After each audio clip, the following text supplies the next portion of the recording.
The night was terrifyingly quiet, until my phone buzzed with a message that made my heart stop. Just 4 words appeared on the screen. "Call me immediately." My lawyer never contacted me at this hour unless it was something life-shattering. My pulse raced as I realized whatever he had to say could destroy everything I knew. "My name is David Miller. I'm 45 years old, a father who thought his daughter was safe, until that night proved me wrong. If you are watching this right now, drop a comment letting me know where you are viewing from. Before I tell you about this life-changing decision, hit like and subscribe to hear more revenge stories." It was exactly 12:07 a.m. when my phone buzzed on the nightstand. Half asleep, I reached for it, but the moment I saw the sender, my eyes snapped wide open. It was my lawyer. And the message? Just 4 chilling words. "Call me immediately." My stomach tightened. Why would he text me at this hour?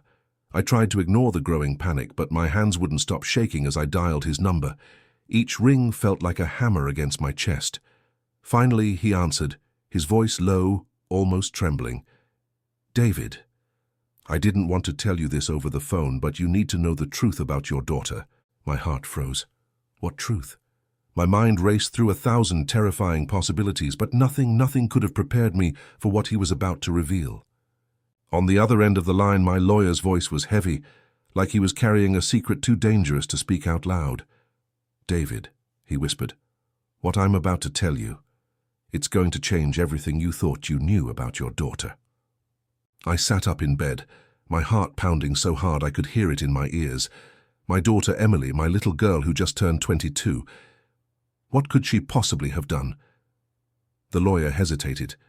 I could hear him pacing, breathing unevenly. Finally, he said, "There are things about Emily's life that you don't know. Things that could put you both in danger." Danger? My mind spun. Emily was just a college student. Or was she? Before I could ask, the lawyer's tone dropped even lower. "David, someone has been watching her, and I believe they're watching you too." The moment my lawyer said those words, a chill raced down my spine. Someone watching my daughter, watching me. I refused to believe it. Emily was innocent. She spent her time at college, reading, painting, calling me every Sunday night. She couldn't possibly be hiding something. But then, his next words shattered that picture. "David, your daughter has a life you don't know about, a life filled with secrets. I found documents, records, even photographs, and they don't match the Emily you think you know." My head spun. I wanted to scream, to deny it. But deep inside, a memory surfaced. Nights when Emily came home late with excuses that never quite made sense. Messages she quickly deleted. Calls she never explained. Could it be true? Had I been blind all along? Before I could ask more, the lawyer's voice cracked. "David, I think Emily is involved with something dangerous. And if we don't act fast, you might lose her forever." The next morning, my lawyer called me again. His voice was tense, urgent. "David, I've sent you something. Check your email, but don't open it if anyone else is around." Confused, I rushed to my laptop. My inbox flashed with one unread message. Subject, "The File." My hands trembled as I clicked it open. Inside was a folder, dozens of scanned documents, photographs, and financial records, all with Emily's name on them. I leaned closer. My breath caught in my throat. Bank transactions I couldn't explain, travel tickets to cities she never told me about. And then, the photo, it was Emily. But not the Emily I knew. She was standing with strangers in a dark alley, her face tense, her eyes filled with fear. Or was it guilt? My chest tightened as I scrolled further, until one final page stopped me cold. It was a contract, signed in her handwriting, linked to people I had only seen on the news, dangerous people. And at the very bottom, in bold letters, was a name I never expected to see. A name that tied directly to me. I couldn't breathe as I stared at that file. My name, printed right there beneath my daughter's. How? Why? None of it made sense. I slammed the laptop shut, my mind spinning. That's when I noticed something outside. Through the thin curtains of my living room, a shadow moved. At first I thought it was a trick of the light, but then It shifted again. Someone was out there, watching. My heart raced as I stepped closer to the window. A man in a dark coat stood across the street motionless. He wasn't smoking, he wasn't on his phone, he was just staring. At my house. At me. I blinked, and in that instant, he was gone. Vanished into the night like smoke. Panic surged through me. Was he connected to Emily's secrets, to the names in that file, or worse, was he here for me? I grabbed my phone to call my lawyer again, only to find a new message waiting on the screen. No name, no number, just one line that froze my blood. Stop digging or she disappears. I didn't sleep that night. Every sound made me jump, every shadow felt alive. By sunrise, I finally gathered the courage to call Emily, just to hear her voice, just to know she was safe. But her phone went straight to voicemail. I tried again and again. Nothing. A sick feeling spread through my chest. She always answered me. Always. Panicking, I drove straight to her apartment. The door was unlocked. Inside, everything looked wrong. Her purse was on the table, her keys still hanging by the door. Even her jacket was on the chair, as if she had just stepped out for a moment. But Emily was nowhere to be found. I searched every room, calling her name until my throat ached. And then, on her desk, I saw something that nearly made me collapse. Her diary, wide open, with one final entry scribbled across the page in rushed handwriting. If anything happens to me, it's because of him. My blood ran cold. Him? Who was she talking about? And worse, was she already gone? The moment I read those words in Emily's diary, my hands went numb. Because of him. Who was she talking about? The man outside? Someone closer? Or could it be me? I called the police, my voice shaking as I reported her missing. Within the hour, 2 officers arrived searching her apartment. They asked me questions I didn't have answers to. When did you last see her? Did she have enemies? Was she hiding something? Every question felt like a knife twisting deeper, because the truth was, I didn't know my daughter as well as I thought. Then one officer opened her closet and froze. Taped to the inside of the door was a small envelope marked with a single word, confidential. Inside were photographs, grainy, taken at night. Emily, meeting someone in secret. The man's face was blurred, but his outline was familiar. Too familiar. One officer glanced at me carefully before speaking. Mr. Miller, do you realize this man has been following you as well? My stomach dropped. Whoever he wasn't just after Emily. He was after both of us. I left the police station more confused than ever. My mind replayed the photographs, Emily meeting a stranger in the shadows, the same man who had been watching me. Desperate, I called my lawyer again. His tone was grim, almost defeated. David, I didn't want to tell you this until I had proof, but Emily isn't just missing. She's connected to something far more dangerous. My chest tightened. What are you talking about? He took a deep breath. Your daughter has ties to an underground network, a group that launders money, moves in the dark, and doesn't forgive betrayal. She may have gotten in too deep, and now they're after her. I refused to believe it. Emily, my little girl? No. She was smart, kind, innocent. She couldn't be part of something like this. But then the lawyer's voice cracked. David, the contract in that file wasn't just paperwork, it was an initiation. Emily signed herself into their world. I gripped the phone, my pulse racing. If what he said was true, Emily wasn't just in danger. She was part of the danger itself. I couldn't stop shaking after that call. My daughter, part of a criminal network. It sounded impossible, but then my lawyer sent me something else. David, he said, you need to see this. It was a screenshot, an international bank account opened under Emily's name, the balance over $2 million. I nearly dropped the phone. Emily was a student. Where could she have gotten that kind of money? I searched through the documents again. Wire transfers from unknown sources, payments coded with strange references, and one transaction, just days ago, labeled with a chilling note. Final installment, delivery confirmed. My throat went dry. Delivery? What delivery? What had she agreed to? Suddenly, a thought hit me like a punch to the gut. What if Emily hadn't vanished on her own? What if she was taken because of this money? But before I could call my lawyer again, my phone buzzed with another anonymous message. This time it wasn't a warning. It was a photo. Emily, blindfolded, hands tied, alive, but not safe. My heart nearly stopped as I stared at the photo. Emily, my daughter, blindfolded, tied, helpless.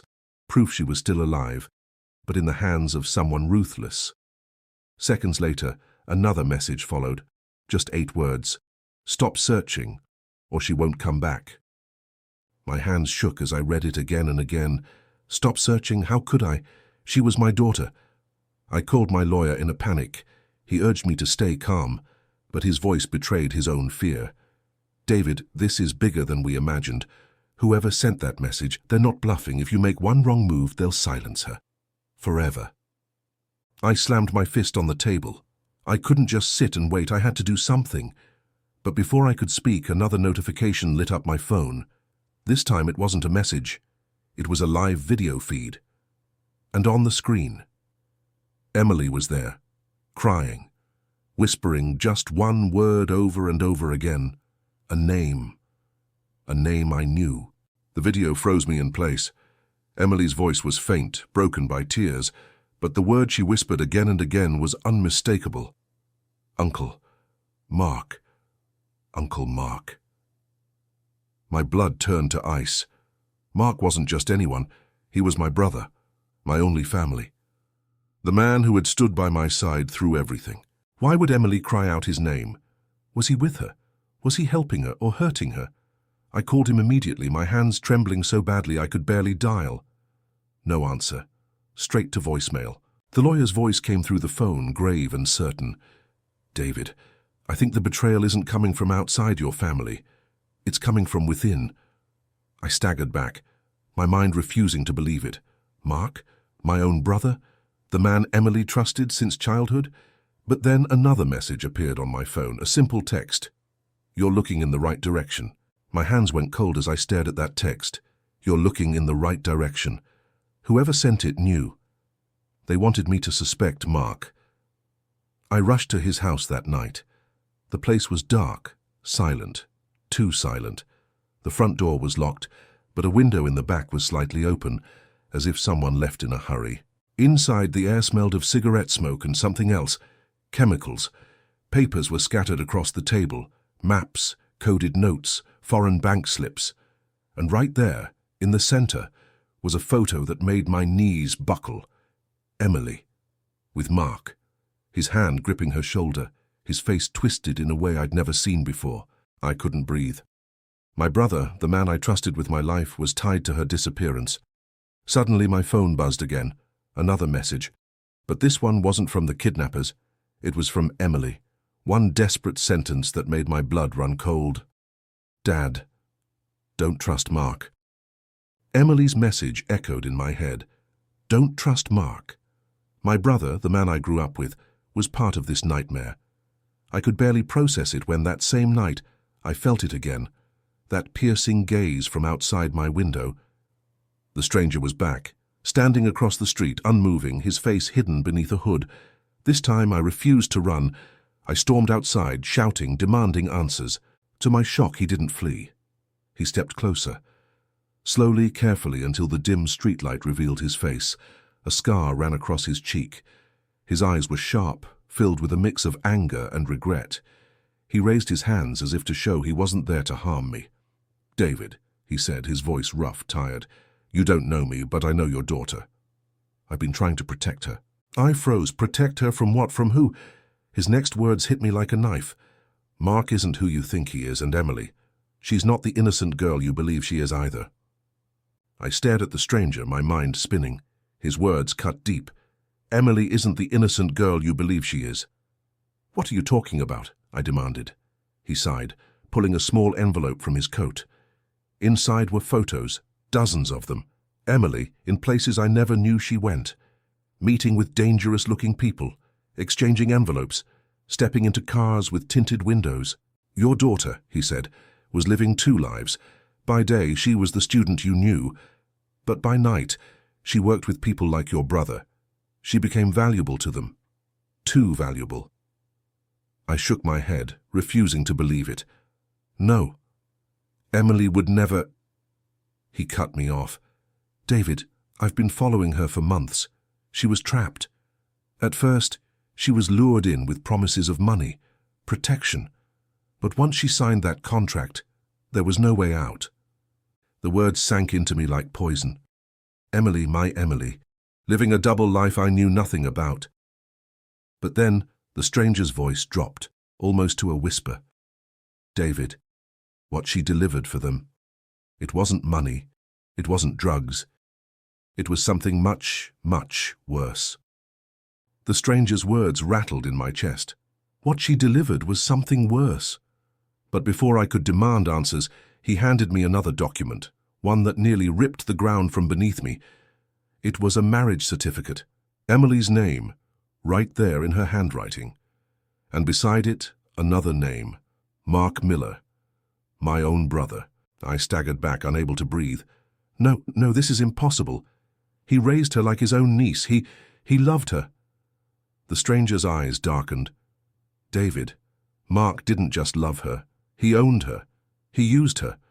And when she wanted out, he made sure she couldn't leave. My hands shook as I clutched the paper. My daughter, married to her uncle, tied to a criminal network, trapped in a nightmare she never asked for. But before I could say a word, headlights flared down the street. A black SUV screeched to a halt, doors flying open. Masked men rushed out, charging straight toward us. The stranger shoved me aside and hissed, "Run, David, run! They don't want me, they want you." The night exploded into chaos. The masked men lunged forward, their boots pounding the pavement.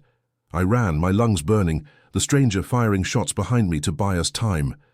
We ducked into an alley, breathless. My heart was hammering when the stranger gripped my arm. "David, you still don't get it. Mark isn't the one pulling the strings, he's just a pawn." Before I could answer, one of the masked men caught up to us. He wasn't armed, he wasn't even running. He simply walked closer, slowly pulling off his mask. My blood froze. It wasn't Mark, it wasn't a stranger. It was Judge Harris, the same man who had overseen my legal cases for years. A man I trusted. A man respected by the entire city. He smirked, his eyes sharp and cold. "David, you should have stopped digging when I warned you, but now it's too late." The stranger aimed his gun, but the judge raised a hand, calm and certain. "You think you're fighting for your daughter? You're not. She's already chosen her side." Judge Harris's words echoed in my head. She's already chosen her side. My knees nearly buckled. Was Emily working with them? The stranger grabbed my arm, dragging me away before the judge's men could close in. We ran for blocks until my phone buzzed. It was my lawyer. His voice was shaky, urgent. "David, listen to me carefully. I haven't been completely honest with you." My chest tightened. "What do you mean?" He hesitated, then whispered, "I knew about Emily. I knew about Mark. And I knew about the judge. They're all connected. I tried to keep it from you because you're part of this too, whether you like it or not." My head spun. "Part of it?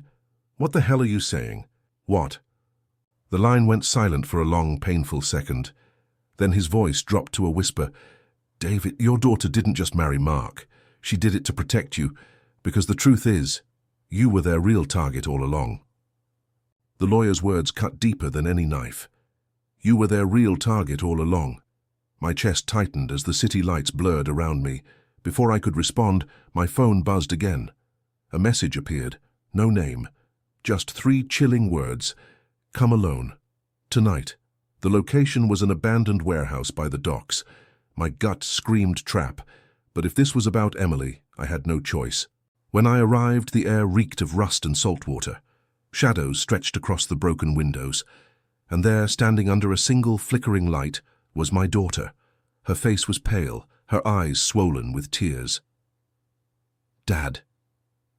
"You shouldn't have come." Before I could reach her, a cage door slammed shut between us. Steel bars dropped from the ceiling, locking me inside like an animal. From the darkness, Judge Harris stepped forward with a slow clap, Mark right behind him. The judge's smile was venomous. Welcome, David. You've finally arrived to the place where your story ends. The iron bars rattled as I grabbed them, my voice breaking. Emily, don't listen to them. I'm your father. I'll get you out of this.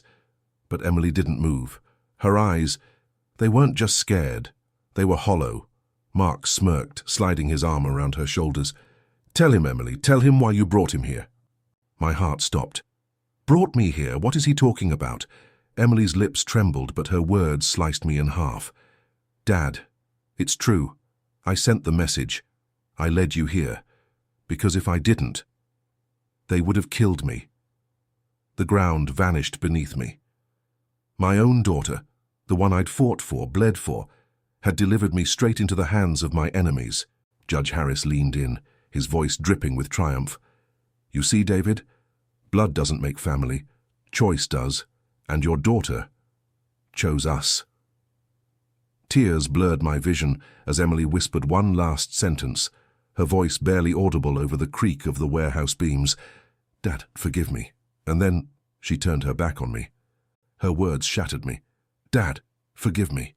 My own daughter, standing with them as if my love meant nothing. Judge Harris raised a pistol, aiming straight at my chest. It's over, David. The Miller name dies tonight. But what he didn't know was that I came prepared. From my pocket I pulled a small device, one the stranger had given me earlier. A detonator. My thumb hovered over the trigger.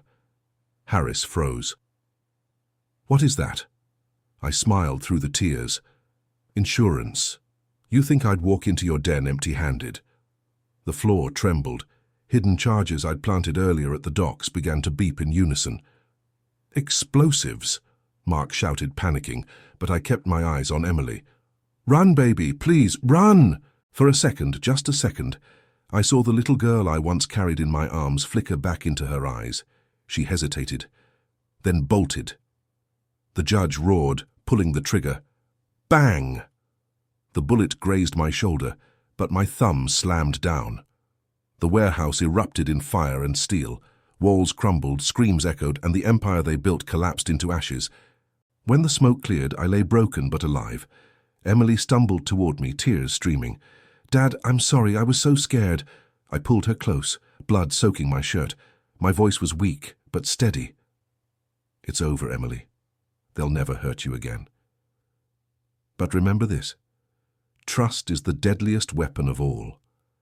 And with that, darkness swallowed me, leaving behind only the silence of revenge fulfilled. And that was the shocking end of David Miller's story, a father who sacrificed everything in the name of love and revenge. What would you have done in his place? Would you forgive Emily, or never trust her again? Drop your thoughts in the comments below. I'm curious to hear what you think. And if you enjoyed this rollercoaster of twists and betrayal, don't forget to hit that like button and subscribe for more real revenge stories that will keep you on the edge of your seat.